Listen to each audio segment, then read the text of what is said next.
listening to the Loud Talk Podcast, powered by Hustle Killer. You're listening to Loud Talk Podcast, powered by Hustle Killer. It's motherfucking Bernie Mac. You listen to motherfucking Loud Podcast, motherfucker. Yo, Loud Talk Podcast. We here, baby. Season 2, yes, Episode 4. On my left, I got the legendary DJ L. Sid. What's going on, brother? What's good, bro? How you doing? Good to see you, man. I'm really glad I got to sit down with you and chop it up with you. And who'd you bring with you today? We got the legendary Lucas Chaunch. Okay, what's up, baby? How you doing? Big Boss Chilling? Chaunch. Okay, cool. Good to see y'all, man. I'm glad you guys came out in the ring today and, come fuck with us at the Loud Talk and all that. But I like to start off each episode, kind of get to know, people who I have on. So, where are you from? So I'm originally from Cambridge, actually. Okay, Cambridge. North Cambridge. Yeah. Kind of like I know the Cambridge. Quarter Square-ish area. Yeah. And so now you're up in Waltham, right? Yeah. So how'd you make that transition from Cambridge to Waltham? Yeah, so I went to middle school in Cambridge. I was at the Martin Luther King Jr. School. Okay. And then I was kind of like a troublemaker. You? A little bit. I was like one of the disruptive kids in class. Mm-hmm. Right. And so my mom was like, "Yeah, you're not going to the high school with all your buddies." Yeah. That's kind of like what my mom did. Yeah. So she put me in the school choice program for the Belmont High School, lottery. To go get in, yeah. Because we were still living in Cambridge, and I got the last slot. Oh wow! Yeah, I got the last slot. Did the 4 years in high school over there. Yeah. And then, because of that, I feel like I regained focus, and then I got into Bentley University in Waltham. Yeah. That's how I learned about Waltham. So okay. So you stayed there. You kind of developed friendships and stuff like that out there. So you're like, you know what? I'm just gonna stick out in Waltham. Right. Yeah. It's great. Yeah. Where you from? I'm from Boston originally. Okay, what part? Yeah, Austin. Austin? Yes. Okay, So where? I grew up in Austin, but I moved out to Watertown when I was 10, 11 years old. Right. But right on that Austin Watertown line with a whole bunch of family. Everybody just migrated out of Austin into Watertown, Waltham. Yeah. Because they was pushing us out, Yeah, of course. And then, but I was a street kid though. I'm kind of raised in Everett, Revere. Okay, yeah. A little bit of Chelsea. Yeah. That's right up our. That's like us. Yeah. That's why I was to the mall. You know what I'm saying? Right here in Malden too. I took that 102, 105 more than a million times. Yeah, I feel you. Definitely. You know what I'm saying? So I'm basically the whole Boston area. JP too. Okay. But now I'm stationed right there in Watertown right now. And shout out to Watertown. Born and raised Brazilian, you know what I mean? Okay. So, American Brazilian at least, For sure. So I wanted to ask you because you work at Jam 94.5. Yeah. How did you get that job at Jam 94.5? So, do you want the long story or the short? I mean, just give me the short version of it. All right. So, long story short. Right. I was given an opportunity to be on a Thanksgiving mix show marathon. Okay. And it was myself and probably about close to 30 other poppin' Boston DJs at the time. This was 2016. Okay. And it was called, I think it was something the Give Back to Boston Thanksgiving Throwdown or something like that. And so the idea was the guys over at Jam at the time wanted to put on some of the club DJs for that holiday time and to just showcase them, which I thought was dope. Yeah, that was dope. So I got hit up, a bunch of my boys got hit up, and we were like, oh shit, this might be it. You know what I mean? Yeah. And we were each given a few short slots, 30-minute slots during the long weekend, and we were just given some instructions to make this kind of a mix. These are the hot songs. Make sure you incorporate them. And they let you make your own mixes. Yeah. Okay. And cool. So they made it kind of a generic template so that a lot of people could understand. Yeah. It was easy for everyone. Yeah. And so for me, every opportunity I kind of treat I got to do it like it's my last. Yeah. I have to as much as I showcase the big things like doing the mix well Yeah. and turning up and Yeah, stuff, yeah. like I also feel I need to do the small things like turn it in on time, follow the rules, Yeah. like double, triple check it, make sure the audio quality is on point, like Keep the it little clean, things, everything. Yeah, yeah. promote it Yeah. before, during, after, kind of thing like that. Right. Get really involved with the Yeah. project, like dive all the way into it. Yeah, Yeah, and yeah. like, if you look at what I did back then, like around promoting it and stuff, one could say I went overboard. But but ultimately, yeah. So to finish that story, I guess. So we did it. It was great. yeah. But not all 30 DJs got their mixes aired because of some of those small things, like they didn't meet the deadline, Yeah. or like Criteria or a whatever. rule was broken. Or Yeah, something. yeah. I don't really know, but Whatever the reason Yeah. was, most of them didn't make it. yeah. Yeah. So it was down to, I think, 20 DJs out of the 30 ended up actually doing it. Right. And so after that, then a smaller subset of that 20 was invited back to do it again for New Year's. Oh, nice. And so That same year. That same Right, year. right. And so it was me and 3 other DJs at that point. So it got really squished Really down. tight, yeah. Nerve wracking. Yeah. Yeah. And so we did that one, and there was nothing said. There was no promises like the winner is gonna get This or X that, yeah. It was just like, here's the opportunity. We'd love to have you again. Yeah. And stuff like that. Right. So did it again. It was also great. And then probably like a month later, I was hit up and was given the opportunity to start doing some more regular guest Wow. mixes on Saturdays. How'd that make you feel? You must have been super Yeah, excited. it was like huh? I was like, wow, this Yeah. is kind of what I wanted, but I was ready for it not to happen. Right. I set myself up for it not for to failure, happen. right. Yeah, But And- ultimately, right. it worked out. It worked out, and then that guest rotation turned into I'm the new guy. Okay, And yeah. then that's And so then I imagine that, you Sad. met all the Pup Dog and everybody. And like the longer story, if I had time, was I actually had my mentor who brought me up in DJing was actually one of Pup's best friends at the time. Oh, really? He's since passed, unfortunately. Rest in peace to my rest in guy peace. Walter. Rest in peace to Walter, definitely. Yeah, but that's a longer Long story. right. And, but yeah, I met all the guys. Great group of Yeah. guys. Pup, E-Double, Foreign, Yeah. Jazz, Jules, all those guys. Yeah.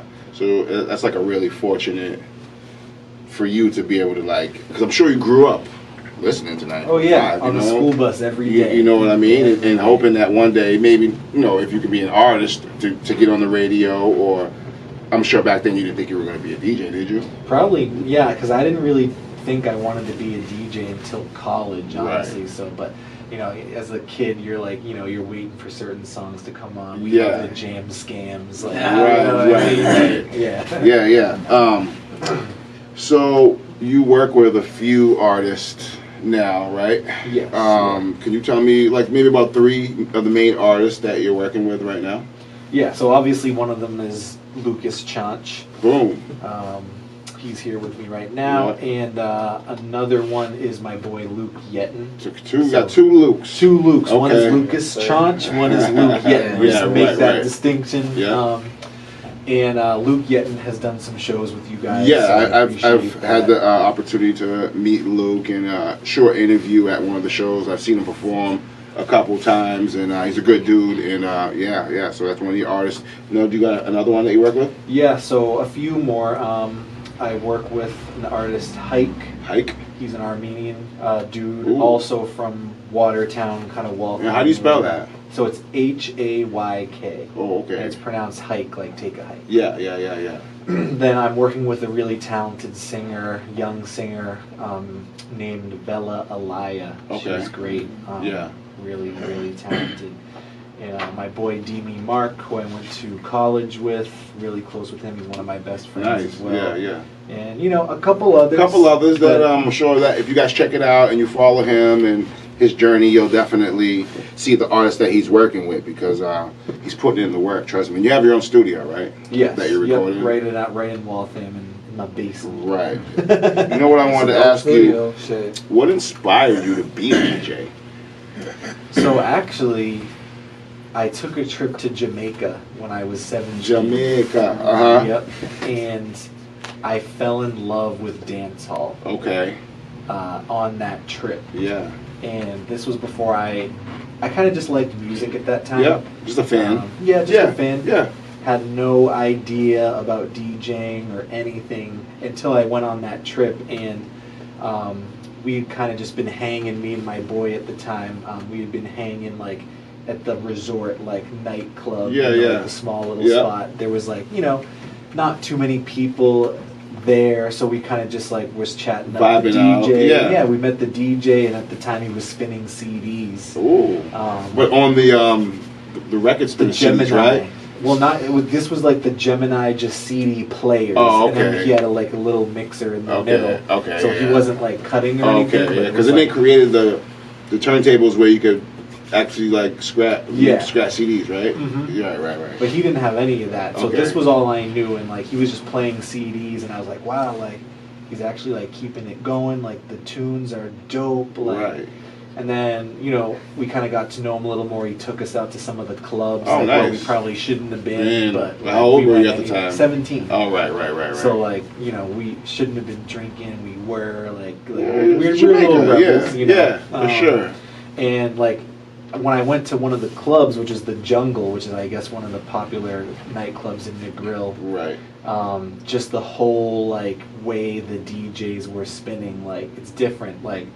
The selectors, the style, on the mic, pulling it up, effects, the dance crews, it was dope to see, and I was like, I have not seen this before. Right. I was just used to, my school dance DJs. Yeah. That was it. You guys are just standing there with the microphone playing stuff. Right. So you really took on the role of DJ because you also do weddings, mainly you do a lot of weddings right now. I do a lot. Yeah. You even have a page, right? Dedicated to just your wedding DJing. Yep. Exactly. Right? Tell me how you got to the wedding DJing. Yeah. Naturally, it just came along. So so college is where I really discovered my love for DJing, just through college parties. Bentley. Yeah, Bentley. Okay, yeah. We had some crazy parties. Right. We even named one of them Sid Fest. It was dope. That's funny. So, kind of fast forward, I was doing some bars, which eventually evolved into nightclubs. Yep. And, as you're getting older, years out of college, your friends start getting married. Yeah, for sure. And, I was the DJ they remembered. So they called you, right? Yeah, they called me, and, I'm zero experience with weddings at this point. I'm I could probably turn up the party, right? But I didn't know about formalities and dances and ceremonies, right? Things like that, when to play a certain song, right? At what time, right?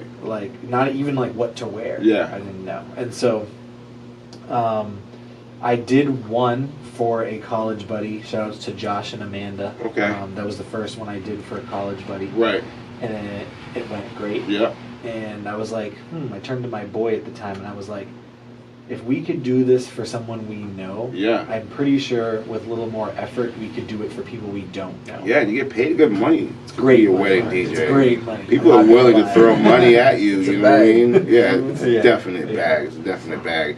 So, so you do clubs tonight. You have an appearance. Where is it? Tunnel. That club Tunnel in Boston, Tunnel right? Tuesdays. Yep. Tunnel Tuesdays. But so I wanted to ask you. I didn't want to ask you. I wanted to tell you that it's refreshing to see a DJ of your stature who still will support the local scene, whether it's producing local artists or showing up to local shows or even DJing at local shows. Not a lot of people that have been in your position are willing to come back down and go back to the basics. You know what I mean? And it's really refreshing. And where do you get that that inspiration from to want to come back and kind of give back, you know what I mean?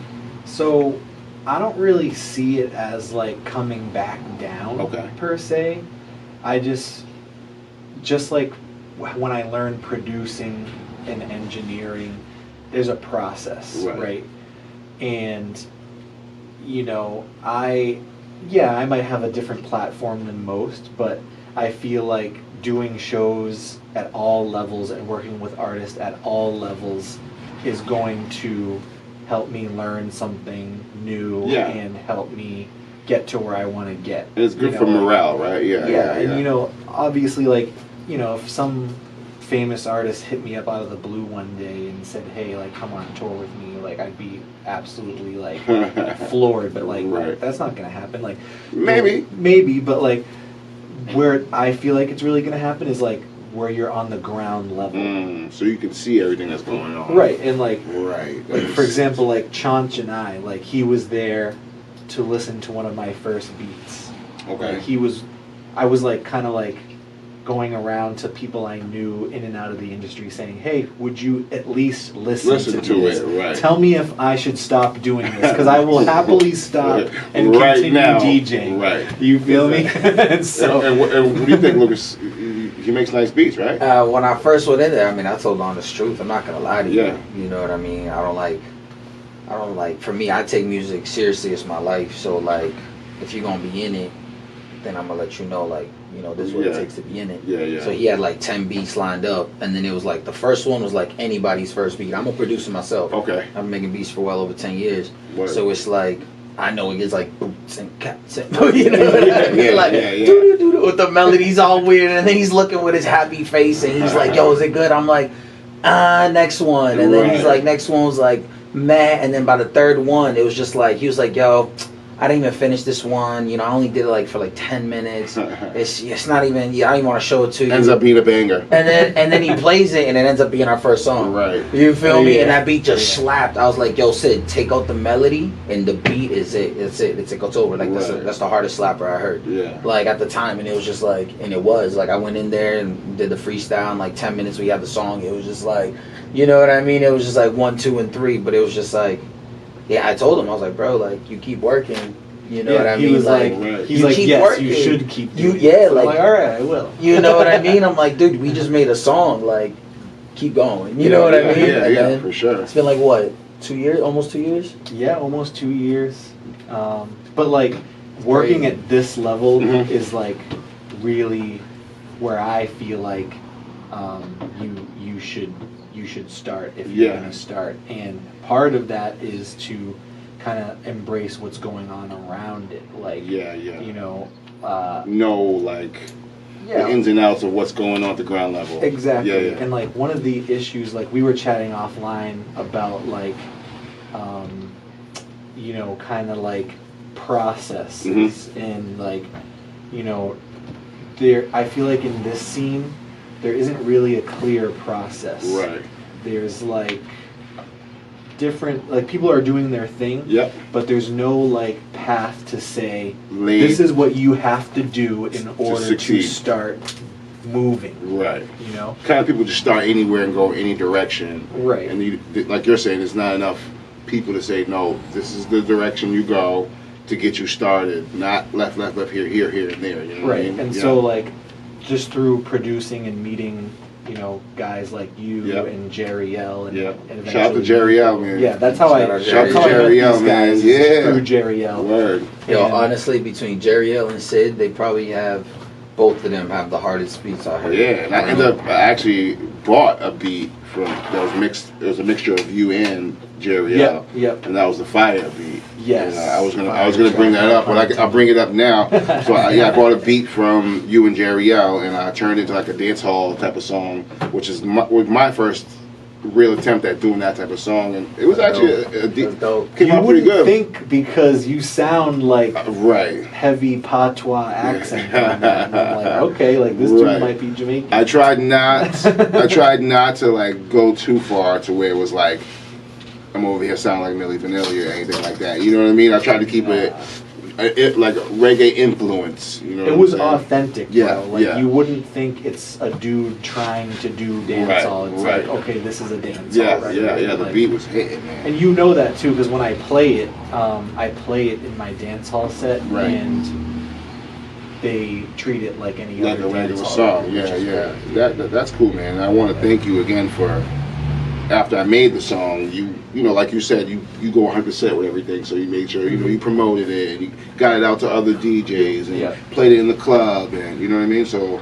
that's really important. See, that's another thing which a lot of these other DJs aren't doing. You understand? So that's why, again, it's refreshing to like have a DJ like you who will, you know, really get involved. Especially if the person bought the beat from you. Like normally, someone like they'll buy a beat and that's it. They don't promote it. They don't say, "Hey, this person bought a beat off me," or you know what I mean. Really transactional. Take the money. That's it. It's pure business. But you know, you go in and you promote it, and when the artist actually makes a song, you know, you're involved with it. So that's very important, man. I want to thank you, shout you out for that, because yeah, no doubt. And like, what if I could just add one thing? For sure. Like, with anything that I do, and I know Chonch is this way as well with his art. It's like you got to think like people are as successful as they are. Like if you think of like, and pick any successful person in anything, not just music. Right. Like they had to have done some things that other people weren't doing. Like I feel like if you want to be successful, and you have ideas of like, you know, this is how I could do it different, or this is what this person's not doing that I want to try. Right. Try it. Yeah. Do it. And I bet you that's going to be one of the things that sets you apart. And I feel like if you want to make any kind of move, you have to do things that other people aren't doing. Definitely. And I practice that with music, and I practice it with like my wedding business. Okay, like, for example, like if I go to a new venue or something that I haven't been for and I like it, I want to be back at that venue. It's not enough for you to just do a good job DJing. You have to network with the coordinator, follow up with a note or a gift, and like really cultivate that relationship. And then, you know, because not everyone's doing things like that. No, people go on DJ and see you later, and not try to link up with the people that own the building, or you know what I mean, the promoters or anything like that. So yeah, I think that's important, definitely. This is a question for both of you guys. Like in music, maybe in life, what is your biggest like inspiration in life? We start with Lucas. He's got a good answer right now. For me, my biggest inspiration in life, I don't know, I feel like it's just life itself. Life itself? Yeah, make that as cliche as it needs to be. No, I mean, it makes sense, you know? But it's just like, I don't know, every day is another opportunity, because I've realized this now. I can't say I've always realized this. You know, I'm 27 now, and when I say now, I say the last like 5 years. But I realized it, and when I realized it, that life is life, and you got to live it how you want it. Yep. That right there was the biggest inspiration. Yeah, because it's your life, you know what I'm saying? And there's a lot of beauty in the world that people don't really stop to look around and see, you know, because we're all so caught up in the freaking internet and everything's like fast-paced like world. What you guys set up right here, like this is beautiful. You know what like, I'm saying? Like I thank you guys for allowing us to be here. Of course, You feel me? Like we're honored to have you this guys, is you know this what I is mean? like I wasn't even supposed to come here. It just happened randomly. I'm like, wow, what a beautiful day. You feel me? This is the inspiration. You feel me? It's right now. It's this moment. And while I'm talking to you, where can people find you online? Oh, I go by Lucas Chonch. So can you spell it? Yeah, so that's Lucas, Lucas, and then Chonch. You got to say it with your chest. You feel me? Chonch. Yes, sir. Okay. CHONCH. Lucas Chonch. And do you have any projects that are currently out right now? Yeah, I got a lot of projects. Okay. I got a lot of projects. I got something new, like your newest project. My latest project was an interlude I released for this album I'm about to release real soon. I don't know when. Yep. But it's this album I'm working on that's just like, I feel like me personally, I changed as an artist. Okay. And I changed as a person in this album. I went through some dark times recently again. And it was just like I had to just find myself. You know how it's like rediscover yourself. You know what I'm saying? Yeah, sometimes it's a cycle. We gotta dig down deep. Sometimes we gotta hit rock bottom to really figure out who we are. You know what I'm saying? Because once you go down, it's only this way. You know it's what I'm only saying? up. You feel me? And I actually underwent an injury in March right here, my middle finger. So like 70-pound dumbbell ricocheted back in my workout.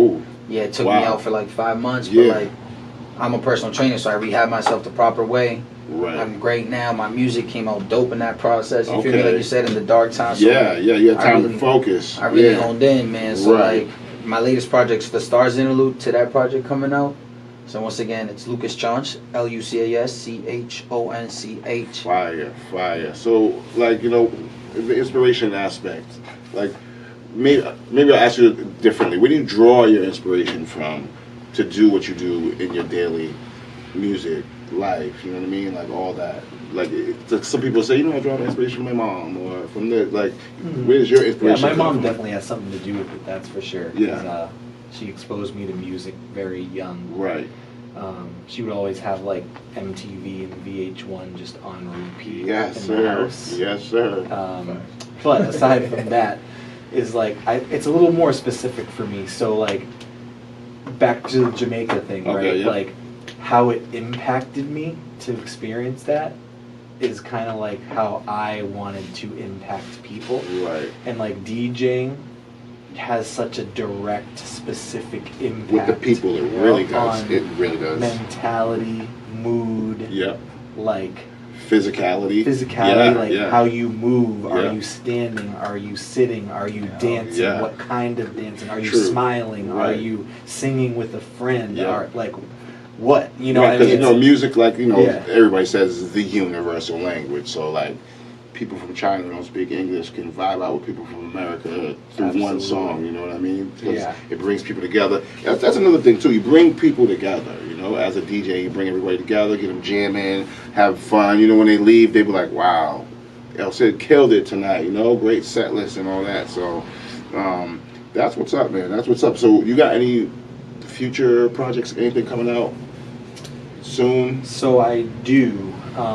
My artist who's actually not here. Okay, which one? Is, so Luke Yet. Luke Yetton, okay. We actually have a 5-song EP dropping October 29th. Be on the lookout for that. What's the name of Yes, that? it's called The Book of Luke. The Book of Luke. I like Yes. that. I like that. I like that. I engineered the whole thing, and I produced 3 out of the 5 beats. Nice. Who produced the other two?